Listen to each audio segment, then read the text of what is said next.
વિદ્યાર્થી મિત્રો, આજે આપણે રૂઢિપ્રયોગનો પાર્ટ 4 એટલે કે ભાગ 4 ને કરવાના છે. તમારો જે પાર્ટ 3 હતો એમાં તમે જે આપણા વ્યુઅર્સ એમને સારો એવો પ્રતિસાદ આપ્યો છે, જેથી કરીને મને ઉત્સાહ રહ્યો છે કે ગુજરાતી વ્યાકરણના બધા 11 થી 12 સુધીના આપણે એક મિનિટ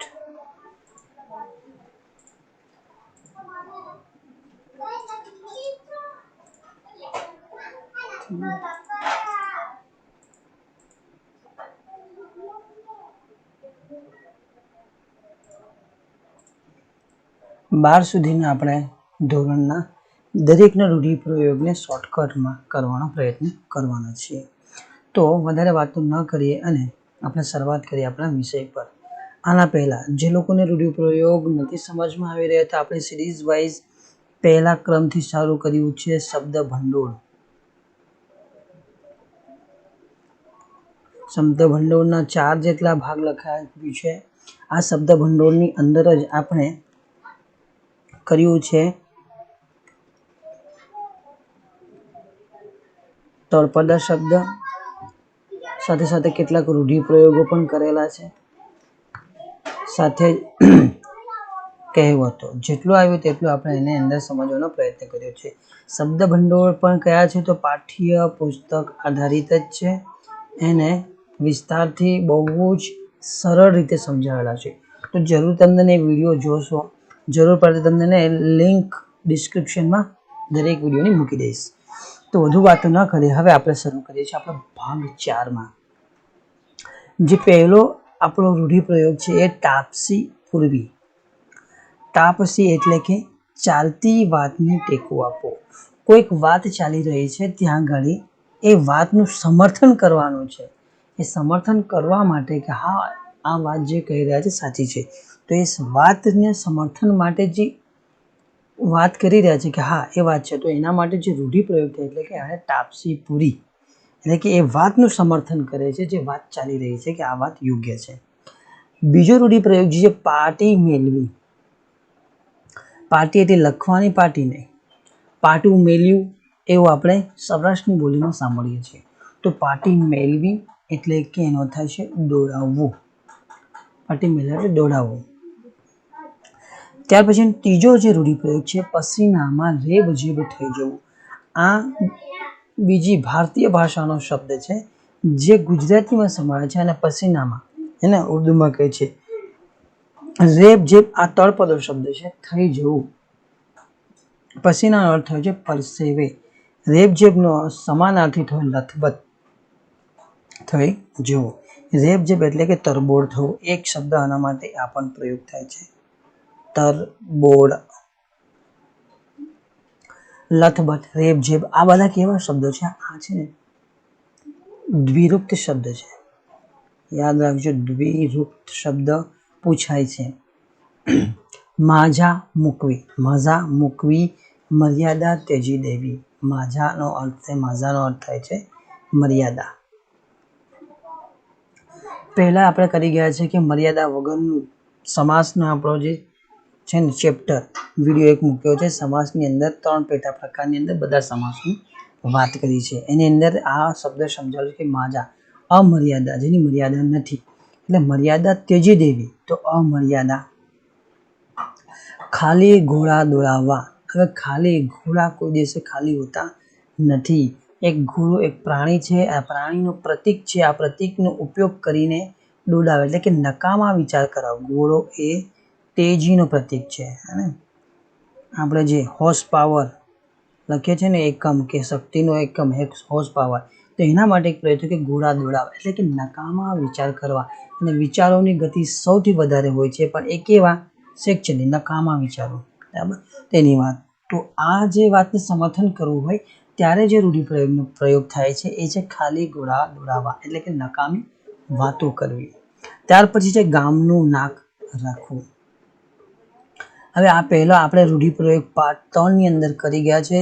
પહેલા સમજાવ્યું છે કે સમાન અર્થવાળા રૂઢિપ્રયોગો આવે છે. એમાંથી તમને પૂછે કે ઉપરના રૂઢિપ્રયોગ છે, જે રૂઢિપ્રયોગ છે એના સમાન અર્થવાળા કે સમાન અર્થ નથી તે વિકલ્પને જણાવો. તો યારે પૂછી શકે. ગામનું નાક રહેવું, એક રૂઢિપ્રયોગ નાક રાખવું. હવે ગામનું નાક રાખવું એટલે ગામની પ્રતિષ્ઠા સાચવવી, બરાબર. ત્યાર પછીનો રૂઢિપ્રયોગ જોઈએ, આવી ગયો જીભના ઝપાટા. જીભના ઝપાટા એટલે ગપ્પા મારવા.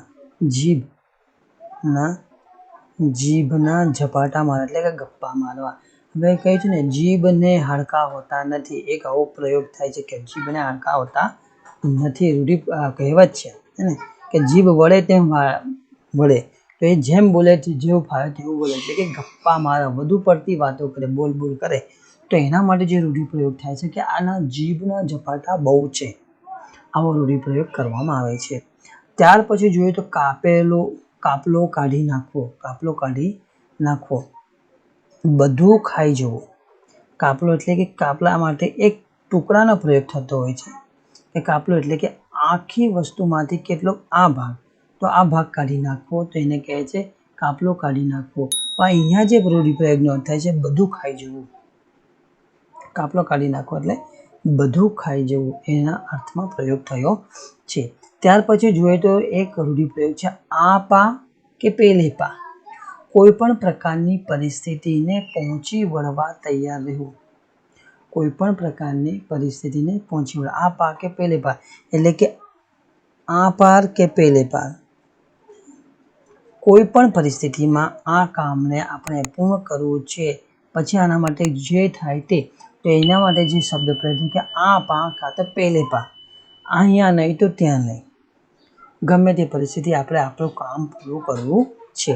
હવે આમાંથી બે રૂઢિપ્રયોગો છે, બે કહેવતો છે, એને સમજીએ. જો મામાનું ઘર કેટલે તો દીવો બળે એટલે. આવા આપણે નાનપણમાં બહુ સાંભળ્યું છે કે મામાનું ઘર કેટલે દીવો બળે, એટલે ગીત પણ ગાયું છે, આ બાળ ગીત છે. એની અંદર જે આ પ્રયોગ થયો છે એનો અર્થ કંઈક જુદો છે ને આપણને સમજાવવામાં આવે તો કંઈક જુદો છે. વખત આવે ખરેખર શું છે તેને ખબર પડી જવી. મામાનું ઘર કેટલે તો બહુ દૂર હોય છે ને, એમ કે મામાનું ઘર અહીંયાથી બહુ દૂર છે, એવા અર્થમાં પ્રયોગ થતો. પણ આનો અર્થ કંઈક થાય છે વખત આવીએ ખરેખર શું છે તેની ખબર પડી જવી. આપણે કોઈ ભ્રમમાં જીવતા હોય, જેમ કે આનો અર્થ આપણે એવું જાણે કે મામાનું ઘર કેટલે તો મામાનું ઘર હંમેશા દૂર હોય, એવો અર્થ. પણ એનો અર્થ થાય છે કે વખત આવીએ ખરેખર સાચી પરિસ્થિતિ, સાચી વાત શું છે એની ખબર આપણને પડતી હોય છે. દશેરાએ ઘોડું ના દોડવું. દશેરો હોય અને ઘોડું ના દોડવું, ખરેખર સમયે ઉપયોગમાં ન લાગવું. હવે અહીંયા આ રાવણનો વધનો સમયને દશેરો તરીકે ઓળખવામાં આવે છે, રામનવમી. તો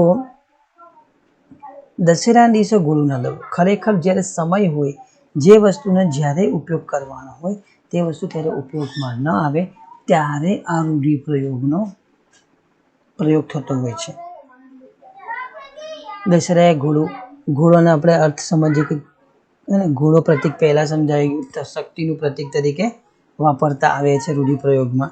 તો દશેરાએ ઘોડું ના દોડવું, જ્યારે ઘોડું દોડતું હતું પણ દશેરાએ એક એવું તિથિએ ઘોડું ન દોડ્યું, એનો અર્થમાં પ્રયોગ થયો દશેરાએ ઘોડું ના દોડવું. એટલે કે જ્યારે ખરેખર સમયે ઉપયોગ થવો જોઈએ, કે ખરેખર જે સમયે કામ થવું જોઈએ તે સમયે કામ થયું નહીં. ત્યાર પછીના રૂઢિપ્રયોગો જોઈએ. માયા મૂકવી. સ્નેહ મમતા છોડવી. માયાનો અર્થ થાય છે સ્નેહ.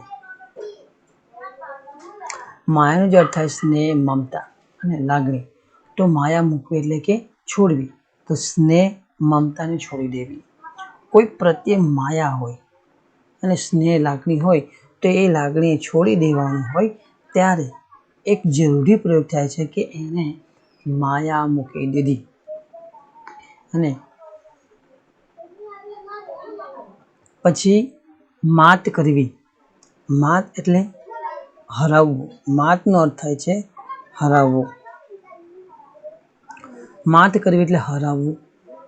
કોઈ પરિસ્થિતિ હોય એને હરાવી દઈએ. પરિસ્થિતિથી લડીને જ્યારે વ્યક્તિ આગળ નીકળે છે ત્યારે એને કહ્યું કે સુનિલે તો એણે પોતાના અસાધ્ય રોગને માત આપી, ત્યારે જે રૂઢિપ્રયોગ થાય છે એ માત કરવી. મન ભીતોમાં ભમવું. મન ભીતોમાં ભમવું, મન એક વિચારનું પ્રતીક છે ને ભીતમાં ભમવું એટલે કે ક્યાં એ ભીત એ આકાશનું માધ્યમ છે. જ્યાં ભીતોમાં ભમવું એટલે કે મને કોઈ જગ્યાએ સ્થિર ન રહેવું. ભીત હોય ક્યાંક અહીંયા ક્યાંક ત્યાં, તો એ પણ મનનો વિચાર કે વિચાર એક જગ્યાએથી બીજી જગ્યાએ ફરિયાદ કરતા હોય. કોઈ એક જગ્યાએ વિચાર સ્થિર એટલે કે કોઈ એક વિચાર રહેતો નથી. એમાં ભીતની અંદર એટલે કે મનમાં ઘણા બધા વિચારો એકસાથે આવ્યા કરતા હોય છે. જેથી એક વિચાર આવે અને એક વિચાર લુપ્ત થાય એટલે બીજો વિચાર જન્મ લેતો હોય, ત્યારે મનના ભીતોમાં ભમવું, કોઈ એક વિચાર પર સ્થિર મન રહેતું નથી, ત્યારે આ રૂઢિપ્રયોગ થાય છે.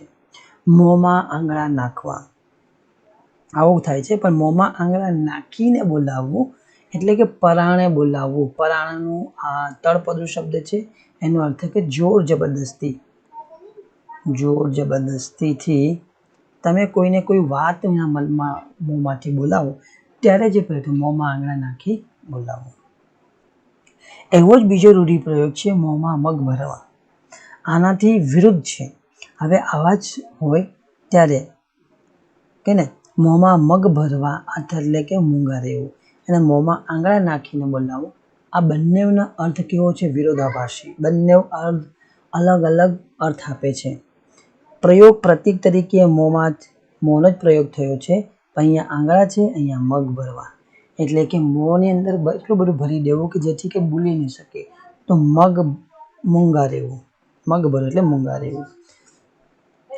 ત્યાર પછીનો જે આપણો રૂઢિપ્રયોગ છે એને સમજીએ તો આંખ આડા કાન કરવા.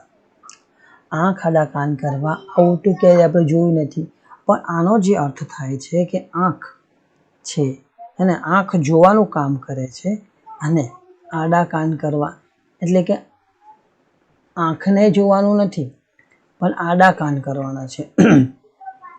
આંખને આડા, આમ જ આપણને આંખને આડા જ કાન છે કે આંખની પાછળની તરફ આપણા કાન છે, તો એને કહ્યું કે આંખ આડા કાન કરવા. જોવાનું પણ છે અને કાન પણ કેવા રાખવાના છે? બંધ.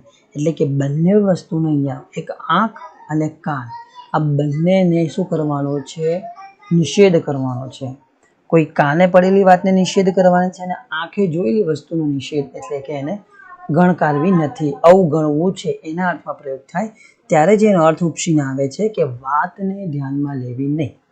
નહીં આંખોથી ધ્યાનમાં લેવાની છે, નથી કાનેથી સાંભળવાનું છે. ત્યારે તમે જે પ્રયોગ કરશો એ રૂઢિપ્રયોગ હશે આંખ આડા કાન કરવા. ત્યાર પછી છે દળદળ ફીટવું.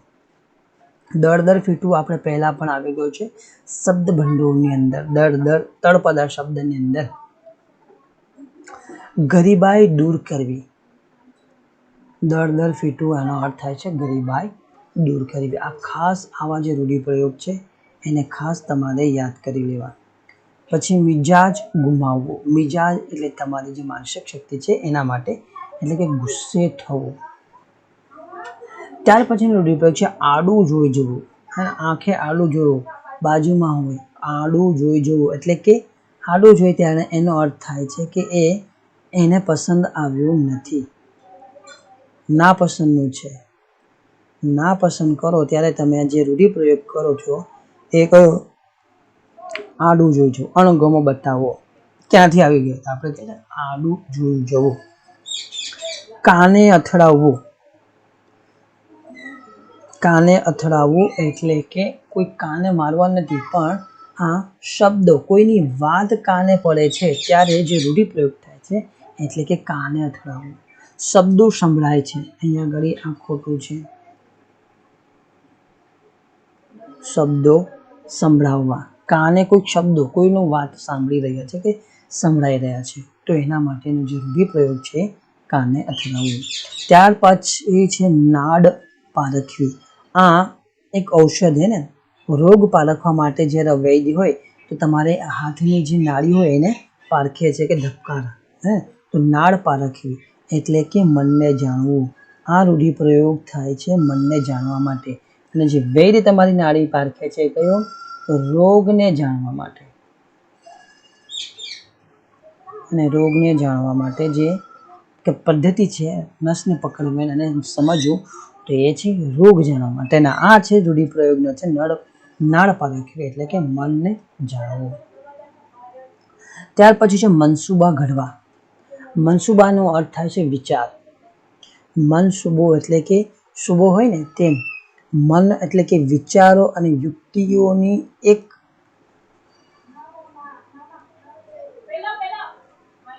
યુક્તિઓનો અને યુક્તિઓ હોય એ બધી યુક્તિઓની જે ઘડ છે એને કહે છે મનસુબા ઘડવા, એટલે વિચારો કરવી, યોજના બનાવવી એના અર્થમાં છે. બે હાથે આરતી ઉતારવી.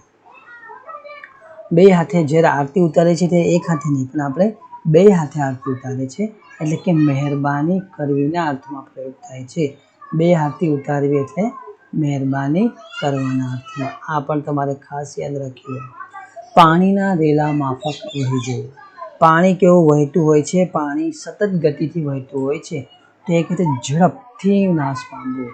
પાણી આપણે જોઈએ છીએ કેવું ઝડપથી વહે છે.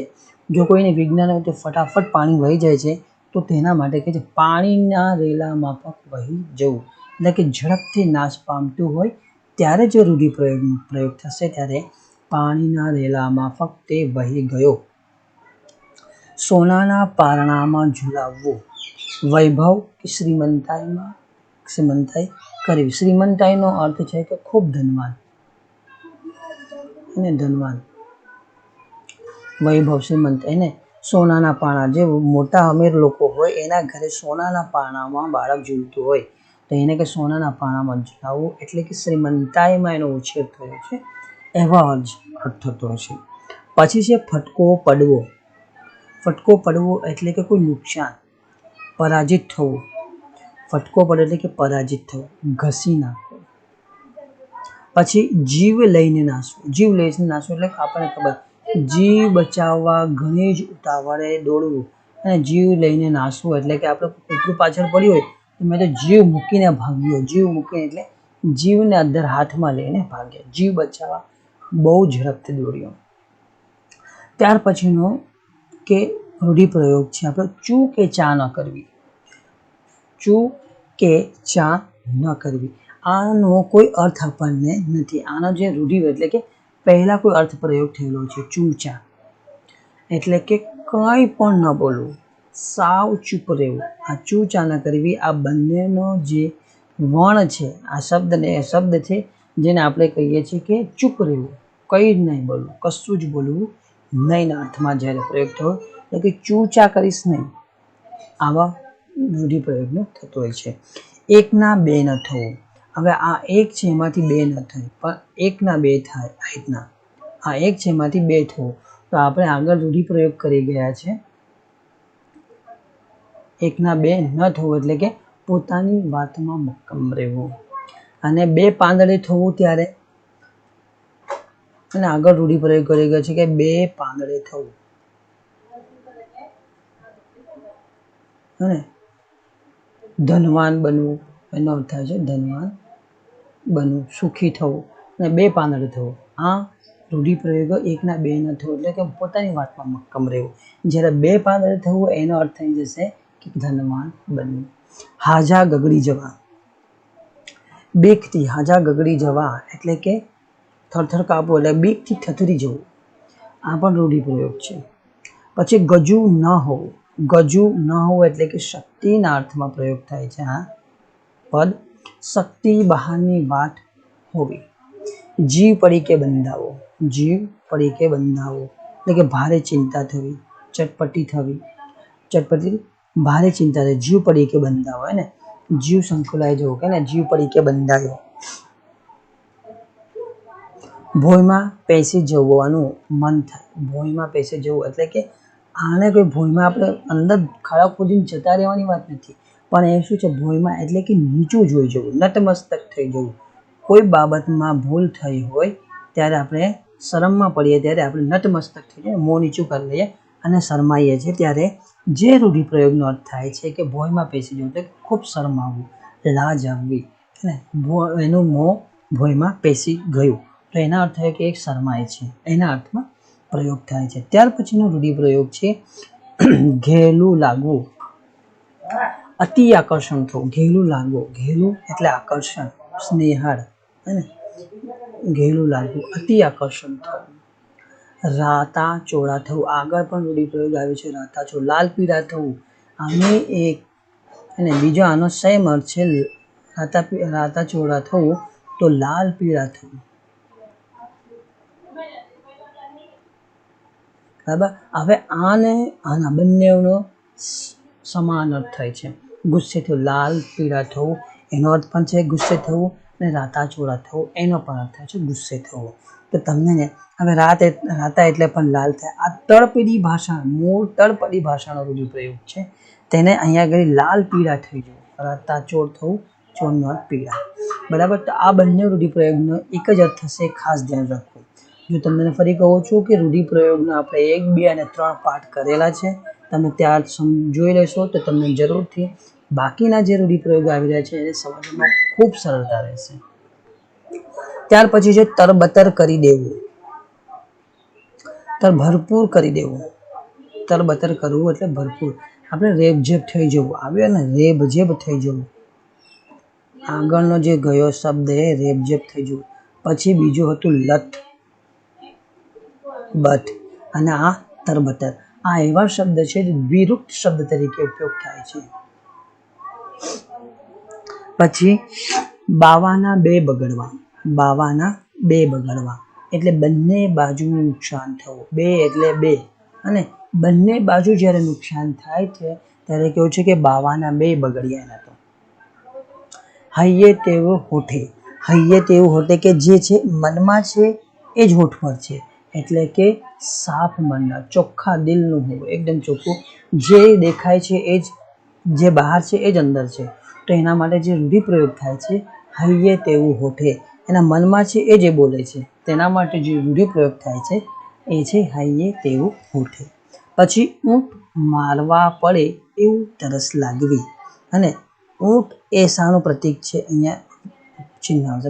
ઊંટ મારવું પડે એવી તરસ લાગવી. ઊંટ એ રણ પ્રદેશનું પ્રાણી છે ને,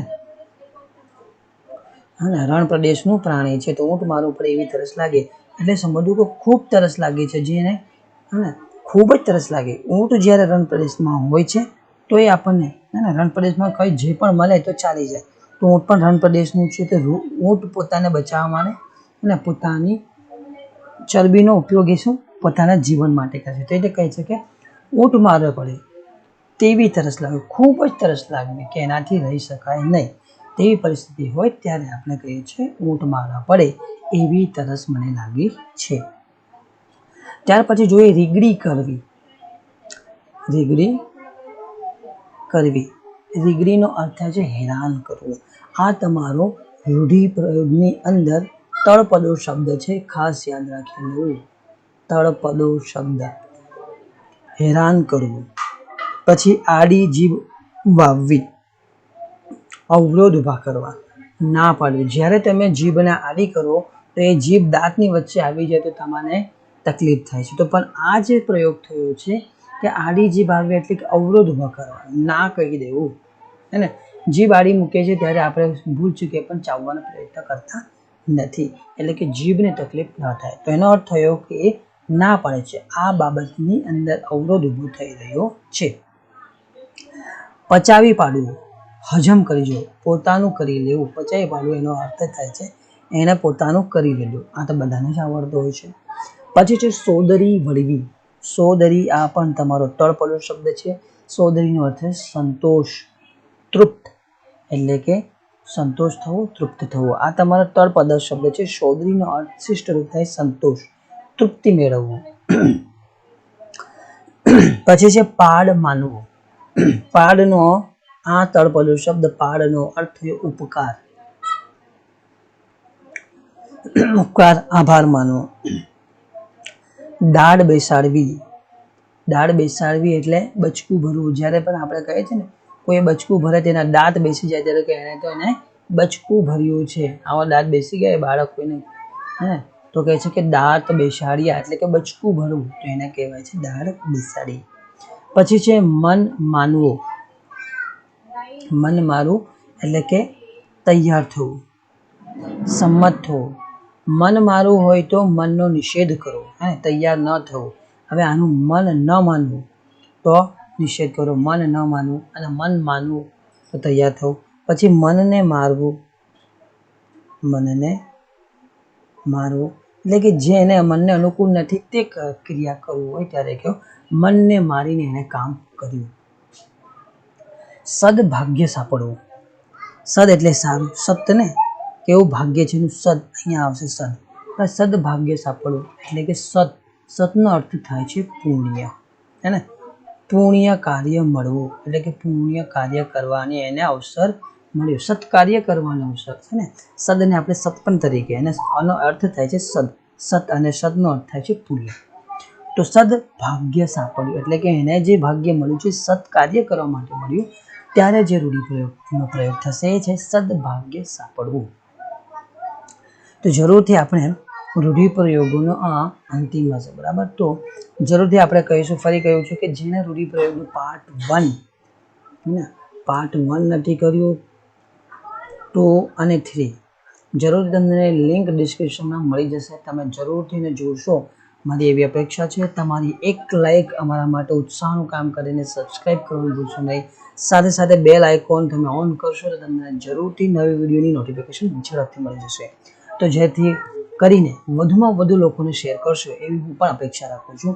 અને તમારી એક લાઇક કરવાનું ભૂલશો નહીં. લાઇક કરશો અને અમારો ઉત્સાહ વધારશો. ફરી મળીશું નવા વિડીયો સાથે. ત્યાં લઈએ રજા.